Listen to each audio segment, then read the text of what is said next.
Hello everyone, మనసకి Telugu ఛానల్కి స్వాగతం అండి. చూసారా, స్పటికలాగా ఉంది కదండి. దీన్ని కటోరా అంటారు. పావు కేజీ 150 పడిందండి. ఈ సమ్మర్లో కూల్ డ్రింక్స్ని అవాయిడ్ చేయడానికి నేను ఇది యూజ్ చేస్తున్నాను. పిల్లలకి హాఫ్ డేస్ నడుస్తున్నాయి కదండి. వాళ్ళు ఎండలోంచి వచ్చి ఏదైనా కూల్గా తాగాలనుకుంటారు కదా, అప్పుడు ఇది సర్వ్ చేస్తే చాలా హ్యాపీగా ఫీల్ అవుతారు.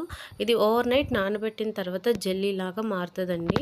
ఈ జెల్లీలా ఉండడం వల్లే వాళ్ళకి ఎగ్జైటింగ్ పెరుగుతుందన్నమాట, జెల్లీ తినాలి అనే ఉద్దేశంతో. వీటితో పాటు నేను కొన్ని సబ్జా కూడా నానబెట్టాను. ఆ సబ్జా నానబెట్టిన వాటిని ఒక గ్లాస్లో ట్రాన్స్ఫర్ చేసుకొని, సేమ్ టైం ఈ జెల్లీని కూడా ట్రాన్స్ఫర్ చేసుకొని, ఆ జెల్లీని నానబెట్టిన వాటర్ని కూడా అందులో వేసుకొని, కొంచెం మనకి వీలైతే హనీ, లేదంటే కొంచెం షుగర్, ఏదైనా పర్వాలేదు. వాటితో పాటు నేనైతే ఇక్కడ లెమన్ని యాడ్ చేస్తున్నాను. నా దగ్గర లెమన్ ఉంది కాబట్టి. లేదు రూఅబ్జా అట్లాంటివి ఉంటే అవి కూడా యాడ్ చేసుకోవచ్చు.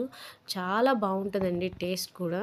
మనకి బాడీ కూడా ఓవర్ హీట్ అవ్వకుండా కూలింగ్గా ఉంటుంది. ఈ సమ్మర్లో వడదెబ్బలు గట్ట తగలకుండా ఉండాలంటే, పిల్లలకి మనం కూల్ డ్రింక్స్ కూడా అవాయిడ్ చేయాలి అనుకుంటే మాత్రం ఇది తప్పకుండా ట్రై చేయండి. ఇది ట్రై చేసి ఎలా ఉందో చెప్పండి.